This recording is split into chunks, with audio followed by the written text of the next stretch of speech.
Hello दोस्तों, मैं आपका दोस्त हिमांशु मिश्रा और आज मैं हूं अपनी अप्रेंटिस यूनियन की तरफ से। आज जैसा कि पुरानी वीडियोस हमारी कुछ वायरल भी हो रही हैं और आप देख भी रहे हैं, हमने अपने प्रोटेस्ट को आपको दिखाया है। और ये वीडियो जो हम बना रहे हैं, पूरे ओवरऑल हम क्या कर रहे हैं, क्यों कर रहे हैं और आखिर ज़रूरत क्या है हमें करने की, ये सारी चीज़ों को लेकर आया हूँ। मैं ही नहीं आया हूँ, साथ में हमारे कई दोस्त हैं, जैसे हमारे संजीव शर्मा जी और साथ में अंकित भाई, हमारे हमारे विशाल खन्ना जी और शैलेंद्र भाई। शैलेंद्र भाई उधर और बाकी भी हमारे दोस्त हैं जो बैठे हुए हैं, कई बेड्स जो आपको दिख रहे हैं अलग बाहर हैं कुछ लोग। और हम यहाँ आए हैं, जैसा कि आप जानते ही हैं, 1 साल पहले एक अप्रेंटिसशिप का प्रोग्राम आया था जिसे बड़े ग्रैंड ओपनिंग दी गई थी। स्किल इंडिया कर रहा है, गवर्नमेंट आपके साथ है, एसबीआई की सपोर्ट से हो रहा है, उसके कोलैबोरेशन से हो रहा है और हम आपको जॉब सिक्योरिटी देते हैं, यानी क्या क्या वगैरह वगैरह बहुत सारे वादे किए गए। और वो वादे वहीं नहीं रुके थे दोस्तों। हम लोगों ने जब जिस ट्रेनिंग सेंटर में आरसेटी जो एसबीआईज़ की हैं चंडीगढ़ सर्कल के अंदर, हम लोगों को अलग अलग आरसेटीज़ में ट्रेनिंग दी गई पूरे चंडीगढ़ सर्कल की, तो वहाँ पे हम लोगों को वहाँ भी वादे किए गए। केवल तिवाना सेंटर्स जहाँ हम लोगों का इनॉग्रेशन हुआ, बड़े बड़े वादे किए गए, वहीं नहीं हुआ। हर आरसेटी में जाके डीजीएम एजीएम या जो भी ऑफिशियल पहुंचे एसबीआई के बड़े बड़े, उन्होंने सीधे सीधे वादे नहीं किए सर, सीधी सीधी उम्मीदें जगाई हम लोगों को कि आप चिंता क्यों करते हैं भाई, आप एसबीआई का पार्ट है, now you are a part and parcel of SBI, यानी कि हिस्सा है एसबीआई का। एसबीआई सेफ हैंड में है, आपको छोड़ने वाला नहीं है। अरे ये सेंटेंस सुनते सुनते तो पक गए हम लोग 18 दिन में। जो भी आ रहा था घूम के यही बोल रहा था, अरे एसबीआई आपको छोड़ने वाला नहीं है। ठीक है भाई, एसबीआई छोड़ने वाला नहीं है, इतने लोगों ने बोला, इतने सारे ऑफिशियल्स आए, हम लोगों ने उस वक्त भी कहा था, हम लोग बेवकूफ़ नहीं हैं कि सर कुछ लिखित नोटिफिकेशन है। तो हमसे बोला गया, अरे सर बताओ, डीजीएम सर आपको बोल गया, इससे ज़्यादा आपको क्या लिखित चाहिए।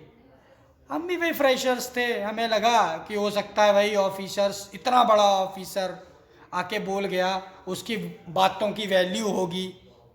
पर आज 1 साल बाद दोस्तों पता चला है, ये वीडियो खास कर मैं उनके लिए बना रहा हूँ जो अप्रेंटिसशिप का फॉर्म देख के बड़े खुश हो रहे हैं कि एसबीआई ने कोई अप्रेंटिसशिप जैसा प्रोग्राम निकाला है जिसके तहत हम 15,000, 16,000, 19,000 3 साल सैलरी पाके चौथे साल जो है परमानेंट हो जाएंगे और एसबीआई की सैलरी और बेनिफिट्स भी उठाएंगे। हम आए और इसमें जो न्यू अप्रेंटिस आई है, न्यू रिक्रूट आई है, इसमें पहले ही बार 15,000 रुपये मिलेंगे। मैं कहता हूँ ज्वाइन ना करो। क्या अगर किसी को पैसे की नीड है, ज़रूरत है सच में, वो इसको ज्वाइन कर सकता है। किसी को अपनी ज़िंदगी के 3 साल ख़राब करने हैं, हमारे देश के यूथ को अपने ज़िंदगी के 3 साल ख़राब करने, गोल्डन टाइम अपना ख़राब करना है, तो वो ज्वाइन ना करे। और सर अगर उसकी बजाय प्राइवेट में चले जाओ आप, वो बेटर अपॉर्चुनिटी है। क्यों?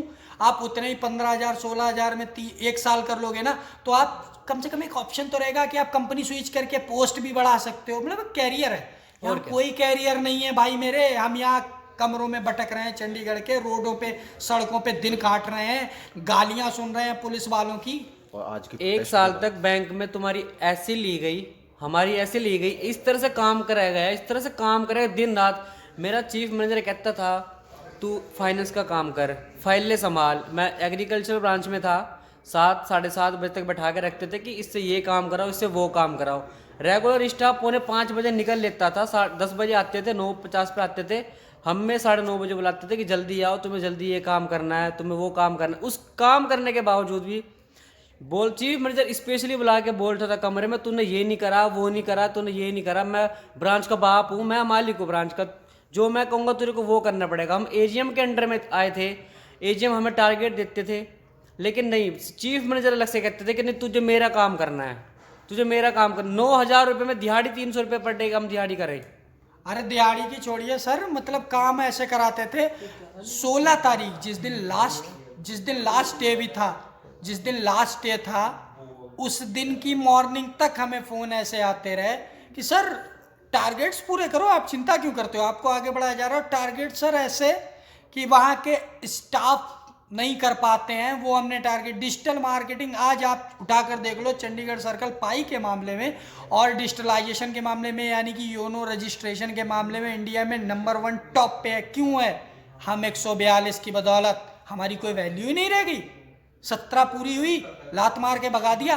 पर कोई बात नहीं सर, आपने हमें बहुत अच्छी स्किल सिखाई है, कुछ भी ना सिखाया हो। डिजिटल प्लेटफॉर्म को यूज कैसे करना है। Thank you sir. और अब हम कहते हैं ना कि तीर जिसके हाथ में होता है वही चलाता है। ये मायने रखता है कि धनुष किसका है। तीर तो भैया जहाँ निशाना लगेगा वो लगेगा। डिजिटल प्लेटफॉर्म में यूज करना आपने सिखाया, अब किसके खिलाफ होगा वो अब हम डिसाइड करेंगे। Thank you friends. और जाते जाते एक बात और समझिए, सरकार का ये प्रोग्राम था कि हर भारत का नागरिक, भारत का यूथ स्किल हो। क्या करें? ठीक है, हम प्लम्बर हैं या हम सिलाई कढ़ाई मशीन, हमसे हमने कपड़े सिलाई वाला प्रशिक्षण लिया क्या यहाँ पे? फैक्ट्री भी खोल ये लेंगे। बैंक है, या हम प्लम्बर होते हैं, मतलब पाइप वाइप जोड़ लेते, वेल्डर होते, वेल्ड करने की मशीन कर लेते। हमें बैंक फाइनेंशियल सिस्टम दिया गया, FIMM ब्रांच में दिए गए हम, financial inclusion and micro market. और उस स्किल का करें क्या? हम क्या बैंक तो करें? खोल हम नहीं बैंक सकते। खोले क्या अपना? हम बैंक खोले। ठीक है, दे दे SBI में इतना लोन। जिस ब्रांड ने हमें ट्रेनिंग दी, 747 वैकेंसी थी, 147 ने ज्वाइन किया, 737 मुश्किल से 150 बच्चों ने ज्वाइन किया। कट पिट के 140 रह रहे हैं। 140 लोग अगर यही हमें परमानेंट नहीं करते हैं, यही हमें जिसने हमें ट्रेनिंग दी, अपने ट्रेन बच्चों को, ट्रेन एम्प्लॉय को ये ब्रांड SBI ने रख रहा है, तो दूसरे बैंक कैसे क्यों ऐसा रखेंगे? वो करेंगे? सब क्यों कहेंगे जिसने रखेंगे? आपको ट्रेनिंग दी उसे आप पे बिलीव नहीं है, हम कैसे हम करें? कैसे रखेंगे? और तो क्या करें हम? इस स्किल का हम क्या करें? और क्या करेगा इस भारत देश का नागरिक? इस स्किल का क्या करेगा? हर कोई स्किल हो जाएगा। क्या करेंगे? 1 साल स्किल सीख ली, 2 साल स्किल सीख ली, 3 साल स्किल सीख ली, कम पैसे में ज्यादा काम करा लिया, हर कोई स्किल ले लेगा। भारत का नागरिक, हर युवा स्किल हो जाएगा।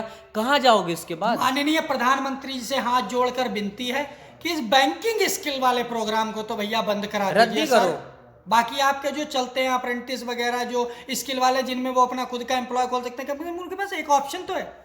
और सभी स्टूडेंट का ना ये इम्पोर्टेंट टाइम होता है, जो कि यानी कि यहाँ पे सब सेटल होना चाहते हैं। अगर ये ग्रेजुएशन यानी कि 12th के बाद में जो भी होता है 20 से और 28 के टाइम पे सब सेटल होने के लिए लोग वही टाइम अगर अपने इंपॉर्टेंट टाइम SBI को दे देंगे अप्रेंटिस के लिए सिर्फ, और उसके बाद में अपने को बेरोजगार कर देंगे, तो उसके बाद अपने फॉर्म भरने लायक भी नहीं रहेंगे। ये पायलट फिर प्रोजेक्ट क्या हो हम जाएगा? पे फिर ही अपने एक्सपेरिमेंट मजबूरी किया में गया। कुछ ना कुछ करना पड़ेगा। ये पायलट इसलिए प्रोजेक्ट दोस्तों रिक्वेस्ट है, कोई ना भरे इस फार्म को, कोई फायदा नहीं है, कुछ भी नहीं। हम जैसे आज पछता रहे हैं, 3 साल बाद आपको पछताना पड़ेगा। इसलिए दोस्तों रिक्वेस्ट है कि इस फार्म को भरने से कोई फायदा नहीं। पायलट प्रोजेक्ट हम पे एक्सपेरिमेंट किया गया। हमें पता है हमने सिस्टम में जाके कैसे कैसे काम किया है, कैसे हमसे काम लिया गया है। बड़ी मिट्टी मिट्टी बातें करते थे ब्रांच वाले भी, अरे तुम तो पक्के हो यार, तुम तो बड़ा अच्छा काम कर रहे हो यार। हमें तो कस्टमर भी आके बोलते थे कि अरे सर आप कहाँ हो। अगर हम छुट्टी कर लेते थे किस दिन, अरे आज भी फोन आते हैं आज भाई। भी फोन आता। आज सुबह 5:30 बजे फोन आया था एक बच्चे को कि सर हमारा ऐसा ऐसा हो गया है। और बैंक में जो रेगुलर एम्प्लॉय है ना, ये रियल बात है कि जितना हम लोगों ने काम किया है ना, उतना रेगुलर काम नहीं कर रहा बिल्कुल भी। उतना कोई नहीं। कस्टमर को इतना सबसे ज्यादा परेशान काम करते हमने हैं, किया। बहुत ज्यादा परेशान करते हैं। हम जिन ब्रांचों में अप्रेंटिसेस हैं, वहाँ की ब्रांच की बिजनेस भी बढ़ी है और कस्टमर सेटिस्फेक्शन भी बढ़ा है because of us. Because of us. क्यों? हमने क्योंकि इस ब्रांड को और आगे बढ़ाया। हम कस्टमर से बात ये करते हैं, हम लोगों ने पूरे साल, जिसमें आप किसी ब्रांच में अगर किसी को प्रॉब्लम है तो नीचे कमेंट में डाल सकता है प्लीज, हम उसे अपनी ब्रांच बताएंगे। वो ब्रांच जाके सेटिस्फाई हो सकता है, कस्टमर से पूछ सकता है हमारे बारे में। सर हम कस्टमर से बोलते थे कि सर आपकी प्रॉब्लम क्या है, स्टाफ रेगुलर स्टाफ बोलता है जी काम क्या है। तो सर यही रिक्वेस्ट है मेरी, और बस इसी के साथ हम विदा लेना चाहेंगे। और आखिरी बार हमें आप लोगों का सपोर्ट चाहिए, या तो सरकार हमें भी परमानेंट करे, और जो ये निकाल ली है अगर इनको भी पक्का करने का वादा करती है तब तो इसको आगे बढ़ाया जाए। फिर तो इस स्किल का तब बैंकिंग भाई ना करे, सरकार से बैंकिंग भी हाथ सेक्टर जोड़ में के इस विनती स्किल है। को ना लाया जाए। बैंक बेकार है। एम्प्लॉय है, फाइनेंशियल, सबके पैसा का हिसाब था अपने पास, हम पूरी ब्रांच का रखते थे। और फिर भी लोग वीडियो में कमेंट करके बोल रहे हो कि तुम अनपढ़ हो, तुमने नोटिफिकेशन नहीं पढ़ा था क्या, तुमने नोटिफिकेशन नहीं पढ़ा था क्या। नोटिफिकेशन की बात अलग होती, काम की बात अलग होती है। हम ट्रेन है, हमें ट्रेन किया गया है इस काम के लिए। नोटिफिकेशन भी पड़ी थी भाई साहब, और हमने वाद्य भी सुने थे हमने वादे भी सुने थे। एजीएम डीजीएम के बाद कोई CGM मखौल भी, नहीं होते। CGM भी। अरे तुम लोग CGM और यहाँ तक कि बोल के गए। सिक्योर हाथों में हो। जबकि और एसबीआई हाँ, बैंक के चेयरमैन भी यही बात बोल के गए थे प्रेस में, उसमें न्यूज़पेपर में आया कि ऐसे कि यानी कि और जो वो भी भी उस नेक्स्ट टाइम पे वैकेंसी जिस टाइम आएगी, हमारी ज्वाइनिंग हुई थी, ऐसा नहीं था कि उसके बाद उन्होंने प्रेस मीट की हो। हमारी ज्वाइनिंग उधर हो रही थी, उधर प्रेस मीट अगले ही दिन आई थी। प्रेस में आया था कि इनको जो भी नेक्स्ट वैकेंसी आएगी उनको 3 साल बाद में परमानेंट कर दिया जाएगा, और आप एक ऐसा पहला बैच है इसलिए आपको 1 साल में ही परमानेंट किया जाएगा। अगर ये पायलट प्रोजेक्ट सफल रहता तो आप लोगों को ही पक्का कर दिया जाएगा। थोड़ा सा थैंक यू और मिलते हैं अगली वीडियो में। Bye bye. Bye, take care, support अस।